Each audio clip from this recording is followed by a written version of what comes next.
Kecewa, ini adalah season terburuk yang pernah ada di My Hero Academia.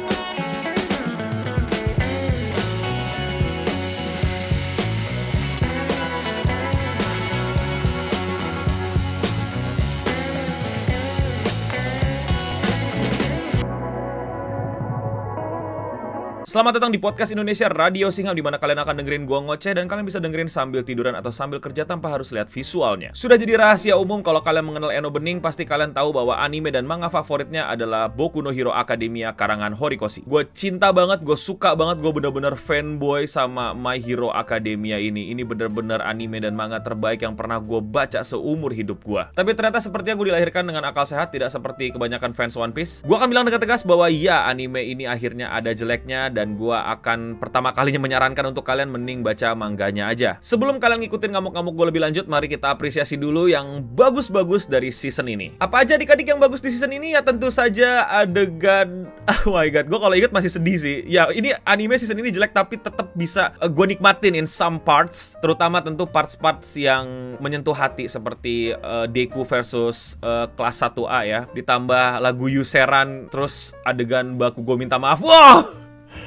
Wah, itu maaf, nggak bisa dibilang jelek, nggak bisa dibilang ikutan jelek ya. Itu adegan terpisah gitu dari kejelekan season ini. Itu bener-bener yang kayak nangis, sedih, dan apa ya, ngelihat karakter Bakugo menyampaikan permintaan maaf. Dan untuk pertama kalinya seumur dia menjadi rival Deku, dia memanggil nama sebenarnya Deku, yaitu Izuku. Dan oh my god, itu wah, gue bisa nangis lagi kalau ngebayangin adegan itu. Ditambah adegan itu sebelumnya diiringi dengan lagu Yuseran ya, yang kita udah tahu Yuseran goes with everything. Jadi ya udah pasti auto win lah kalau tiba-tiba ada ding ding ding ding ding ding. Nggak bisa pak, itu udah nggak bisa pak. Yuki Hayashi emang terbaik lah kalau bikin lagu. Nggak bisa, itu nggak bisa dibilang jelek. Terus adegan speech Uraraka ya, itu di manga kurang kena gue, tapi anime kena banget, sangat kena. Bahkan di manga tuh kayak gue baca agak ya udah gitu, tapi di anime wah kacau, udah nangis basah, nggak bisa pak, banjir pak, itu nggak kuat saya pak. Itu gue nggak ngerti sama orang yang nggak nangis mendengarkan lagu itu sama mendengarkan speechnya dan flashbacknya itu. Gue nggak tahu sih lo manusia yang terbuat dari apa hatinya. Mungkin lo fans One Piece yang nggak suka sama gue, tapi please man, abaikan Eno Bening terlebih dahulu dan resapi adegan itu matang-matang. Luar biasa, beautiful. Dan tentu saja Lady Nagan versus Deku yang luar biasa, keren banget. Akhirnya kita bisa melihat bagaimana Fox 100% Manchester Smash-nya itu, waduh, itu pas banget. Nah, tapi justru masalah terbesarnya di sini di Deku versus Lady Nagan ini, yang kelihatan banget semua budget kayak ditumpuk di situ sehingga adegan yang lain dibikin biasa aja. Bahkan kalau kalian nonton baik-baik dan pelan-pelan ya, itu adegan Lady Nagan nembak Deku, ambil peluru di rambut dan masukin, itu ngulang. Itu scene yang ngulang, itu literally gak ada bedanya. Ada 1, 2, apa 3 gitu ya. Pokoknya itu adegan yang sama diulang-ulang. Ambil rambut, masukin ke sini, itu jelas-jelas adegan yang sama. Diganti aja lagu sama suaranya. Nah, kita masuk nih ke hal-hal yang kacau balau nih. Sangat-sangat kacau sekali arc perang lawan Shigaraki. Awalnya keren banget. Kita dapat kelinci bertarung dengan dinamis. Kita dapat semacam skema dan penjelasan plan ini bakal bagaimana, plan itu bagaimana penyergapannya dan lain-lainnya. Tapi di tengah jalan langsung melempem banget. Apalagi pas Deku udah ketemu Shigaraki, itu kacau balau banget sih. Pertarungannya tidak intens, kebanyakan freeze frame. Adegan Deku berantem juga lemah banget, lemes banget. Bakugo ketusuk lebih sedih di manga daripada di anime. Kembalinya Mirio pun juga kayak, ya elah gini doang gitu, nggak seru, bener-bener kayak main aman aja gitu. Justru jadi jelek karena main aman, karena ini adalah adegan perang. Ini pertama kalinya ya semua hero dikeluarin, semua penjahat dikeluarin. Kok begini amat, lebih seru pas ngelawan Chisaki. Gue nggak tahu lu nikmatinnya sebelah mana sih. Gue bener-bener nggak nikmatin banget. Intensitasnya turun, gitu-gitu aja. Kebanyakan ngomong, kebanyakan flashback, kebanyakan dialog dalam diri sendiri. Skema berantemnya juga banyak yang freeze frame, banyak yang slow motion doang, nggak dinamis gitu. Beda banget ketika kalian lihat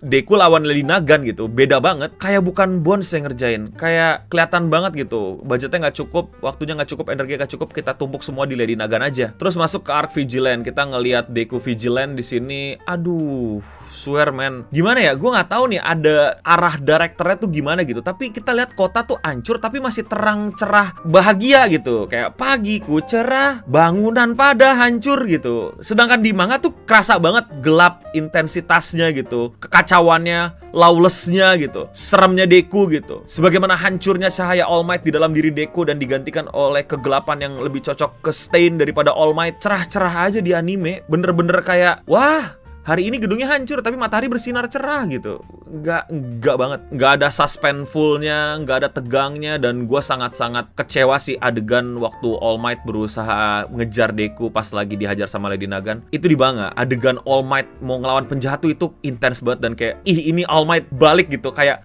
pengen nunjukin intensitasnya gitu. Kayak si Stain waktu dia mau ditangkap dan dia bilang nggak ada yang boleh jadi hero kecuali All Might gitu. Itu kan kerasa intensnya gitu. Di sini nggak kayak udah nginjek lantai aja terus kayak udah All Might marah-marah aja gitu, kakek-kakek teriak nggak jelas aja gitu. Kayak itu nggak tahu ya, buat gue itu sangat mengecewakan sih. Adegan itu harusnya bener-bener ngebuat para fans All Might tuh kayak wow, All Might gitu. Ini kayak ya All Might.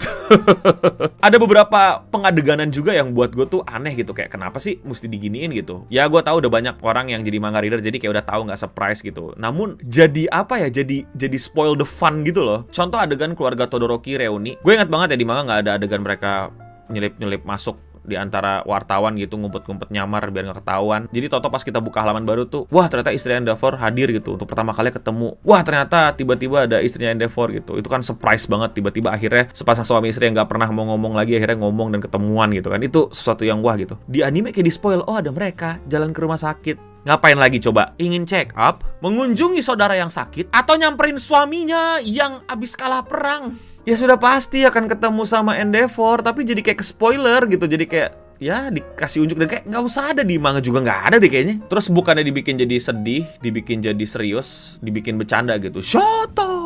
Di manga memang juga dibikin bercanda, tapi nggak sebecanda itu. Padahal ini adegan yang lagi serius, adegan yang lagi penting-pentingnya gitu. Reuninya keluarga Todoroki, tapi jadi lawak di anime. Padahal ini harusnya jadi adegan yang menyenangkan buat para fans keluarga Todoroki. Gue juga ingat waktu adegan penyelamatan evakuasi warga ya sama Uraraka dan Froppy gitu. Ada adegan yang adik sama kakak gitu yang minta tolong gitu, udah kewalahan dan mungkin kehilangan nyawanya gitu, dikomediin lagi. Timing komedinya nggak banget, kayak aneh gitu. Di anime tuh timing komedinya tuh dipaksa masuk gitu loh. Padahal adegan sedih, kita lagi mau ngelihat perjuangan kakaknya yang rela berkorban demi adiknya, dilawakin. Kenapa dilawakin? Ini lagi perang. Nggak tahu kenapa mengganggu sekali gitu arah direksi pengadeganan di season ini tuh. Untung aja Lady Nagan sama Deku bagus. Untung aja di akhir-akhir adegan-adegan sedihnya masuk. Cuman sumpah ini mengecewakan banget. Ini ya walaupun ini gosip-gosip ya, tapi kayaknya udah mulai terlihat jelas gitu bahwa memang orang-orang Bones ini memfokuskan resource yang mereka punya untuk Mob Psycho, bukan My Hero Academia yang memang jelas My Hero Academia lebih banyak fandomnya mungkin, jadi ya udahlah aman, mereka fandomnya udah banyak gitu. Gue nggak tahu apakah itu keputusannya, apakah bukan begitu, tapi kelihatan banget gitu. Bukan berarti gue bilang Mob Psycho ini mengambil kebahagiaan kita para fans BNH, enggak. Ini lebih kepada keputusan Bones yang kurang tepat. Ya gue nggak tahu sih, mungkin mereka ngira fans-fans BNH tuh pada ngangguk-ngangguk aja gitu kayak fans-fans One Piece yang denial gitu. Tapi kalau gue sih harapin kita semua nggak kayak gitu ya. Jelek ya bilang jelek biar ada evaluasi kayak movie terakhirnya. Jadi ya kecewa, tapi bukan berarti gue kecewa banget sampai ngamuk-ngamuk. Untung aja ada beberapa part yang benar-benar memorable, suka banget sampai bisa menguras emosi. Tetap apresiasi Bones untuk yang bagus dan tetap kritik untuk yang tidak. Gue sangat-sangat deg-degan dan khawatir karena di season 7 kalau lanjut itu ada salah satu tokoh favorit gue yang cuman datang bentar tapi sangat-sangat memorable di gue dan keren banget. Dan